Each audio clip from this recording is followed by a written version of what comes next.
یک شخصیت از نام عبدالرحیم کلوبی با مادر زنگ زده که من عبدالرحیم کلوبی هستم. بله اپا جان، ما بسیار مردم رو دستگیری میکنیم. یعنی یک ماه دیگه مهلتم دادیانه که یک این لعنتی ها مقصد پل داریم. شرکت زیارتشاپ با حجامه و داروهای گیاهی از جمله طبابت گیمری در شهر مسکو در خدمت شما است. شما می توانید خود حاضر فرمایش دهید تمام داروهای گیاهی با تمام شهرهای روسیه و تاجیکستان. برای معلومات بیشتر به رقم‌هایی که در روی نوار است مراجعه نمایید. برادرای عزیز، مادرمون از شهر خوجان در این نصف شب با مشقت راه نگاه نکرده به خانه ما اومده است.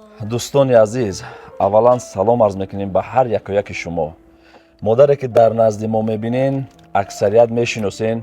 این چندین نواری است که ما با همین مادر گرفته ایستاده ایم. چرا؟ چون که در یک وضعیت خیلی دشوار قرار دارد. من 2 مرتبه به شهر خوجان رفته، یک مرتبه 3 روز ایستادم، یک مرتبه دیگر 2 روز ایستادم برای کمک همه مادر جان. 2 تا دخترچه دارد. این همین زیباشکایی که شما دیدین. یک تاش بیمار است، یک تای دیگرش از سببی که پراپیسکا ندارن نمیگذارنش مکتب. در یگان مکتب قبولش نکرده است. ما تلاش کرده استیم که یک کلبه هم که باشه برای مادر جان بسازیم. از شهر خوجان در نیمی شب خسته به وحدت به نزد ما اومده است. بیایم برادرای عزیز سرجمانه شویم. از همه شما احترامانه خواهش میکنیم، از تمام صاحبکارا. آقدر پول زیاد در کار نیست. 70,000 سومان دیگر اگر باشه ما یک کلبه خورده که برای مادر ساخته میتونیم. ما در دست خودمان 60,000 سومان مقصد پول داریم. ما 60,000 سومان جمع آوری کردگی هستیم از بسیاری برادران و از بسیاری دوستان و بعضی برادران خوششون اومده مقصد این پولا را دادگی هستند. اظهار منتداری میکنیم از هر یک شما که در همین حالت غمخوری کردین، دلسوزی کردین برای همین مادر جان. بجز این برادرای عزیز، مادر در یک ماه 6,000 سومانی برای انم دخترچه که سرش مقصد بیمار بود بوده اپیراسیا کردن، حاضر یک پوچه و یک دستش کار نکرده است. از سببی که حالی هم سیستم سر طوری نشده است، داروهایی که گرفته استند در یک ماه 6,000 سومان، 10 روز پس 2,000 سومان 2,000 سومان. مادر به حد وضعیت وزنی در قرار دارد. 2 تا کودکش قطعی در یک خانه یک شخصیت زندگی داره که او هم گفته است که مقصد حرکت خیر بخیز، یگان کلبه یا بخیز. یک ماه دیگر همین مادر وقت دادگان. بیاین برادرای عزیز، التماستان میکنم، خواهشتان میکنم دستگیری کنین. اگر هر یک شما 1 سومانی، 2 سومانی، 5 سومانی، من فکر میکنم که 10 سومانی 5 سومانی زودی همه میرسه.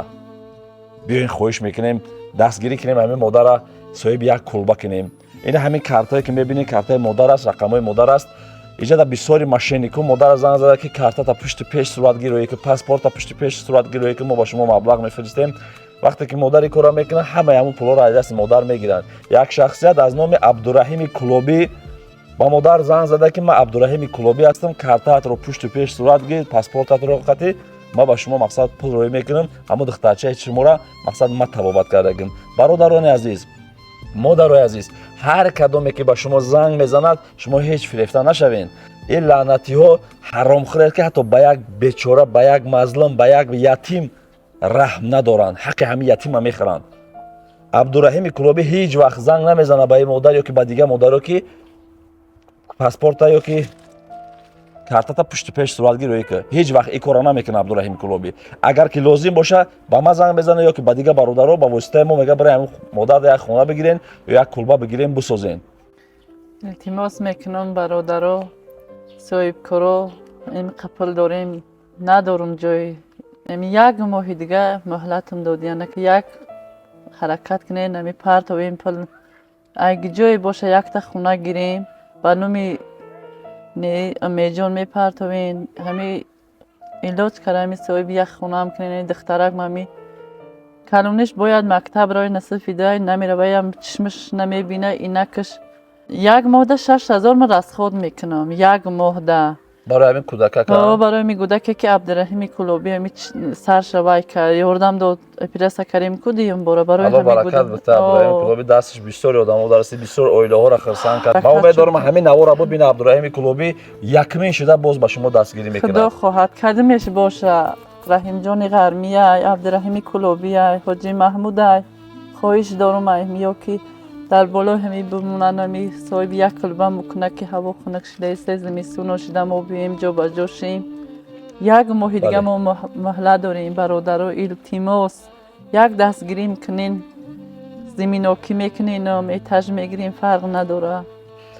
با مادر گفتم که شما دو از کجا زمین لازم است از کجا خونه بگیریم اون جان فرق ندارد مرا در کدام گوشه و کنار کشور باشد برای من مهم که همه یک سرپناه باشه که من فرزندم در همونجا جا بکنم مهم نیست که او کجا هست وحدت دوشنبه کلوبای فرغانه کدام منطقه ده که باشه برای من یک کلبچه کنین ما با همه 160,000 داریم اگر 70,000 سوم دیگر یابیم ما 2 سوتق زمین گرفته در همونجا ما برای مادر یک کلبه خوب کرده بوده میتونیم مادرم زیاد طلب ندارد فقط میگه بالای همین سومم دگم سوم جمع شود که ما در یک کلبه کنیم بسنده است برای صاحبکارا من امید دارم که این هیچ چیزی نیست اگر همین صاحبکارای ما در ویدیو ما برسه حتما چه رحیم غرمی باشد یا که عبدالرحیم کلوبی باشد حاجی محمود باشد یا دیگر صاحبکارایی که مقصد هرچند که نامشون نشانه میتن خدمت‌های کلان کرده استیان در جامعه شاید زنگ بزنن و دستگیری کنن و از همه شما برادران عزیز التماس و خواهش میکنم بیاین 5 سوم است 10 سوم است 1 سوم است همه کارتا در پرتایم برای همین مادر ما زود باوری دارم که مبلغ را جمع آوری میکنیم برای همین مادر اکثر یک کلبه ساخته میتیم التماس خواهش دارم که یک صاحبی خونم کنین تنی صحت و تیم صاحب یک خونه‌شان باور کنید دوری کودک بخرم پلی کوارتیر بتین منم حیران شدم که چیکار کنم 2 تا کودک معیب در وایم خیلی دخترچه کلونیم نقص هر ماه من چشمش میرم لیچن میگیرم نقص همسایم در علاوگی درسش داده است مکتب دیگه سیرم امید جان مکتب دیگه سیرم که من رفته در خوجان یک مرتبه 3 روز ایستادم دوم مرتبه من 2 روز ایستادم مادر حال زندگیشه با شما نشان داده هستم خانه این کلبه که شما دیدین در همین کلبه زندگی دارم همونجا نخیزم گفتی از همونجا میگه بخیزین که در یک بنهایت شرایطی وضع است چند بار مور در آمده است چند بار کژدم و همین چیزها در آمده است خیلی جایی که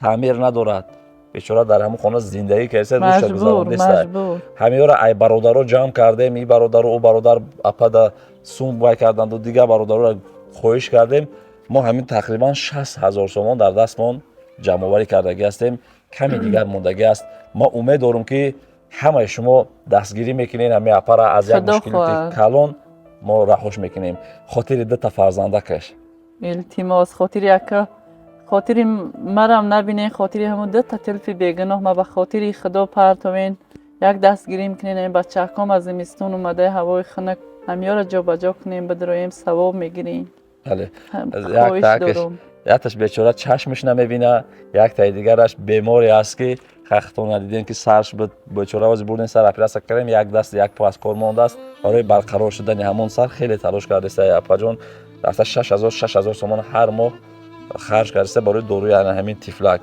از سبب که جای ندارن یگان مکتب اون خواهره که ما را قبول نکرده است بار دیگر از همه شما احترامانه خواهش میکنم بیاین همه اپا دا قدر پلی در زیاد نیست 1 سوم از 10 سوم چند قدر که زور میرسه دستگیری که تا ما یک کلبه زیبا برای همه اپا جان بسازیم نفرانی که مالیوی کمک کردن نمیتوانید اگر خواهین که از همین ثواب شما هم دور نمونین همین ویدیو را لایک گذارین و با تمام یار و دوستان خود روان کنین شاید با همین روان کردن شما ما هر چیز زودتر همین مبلغ جمع آوری کنیم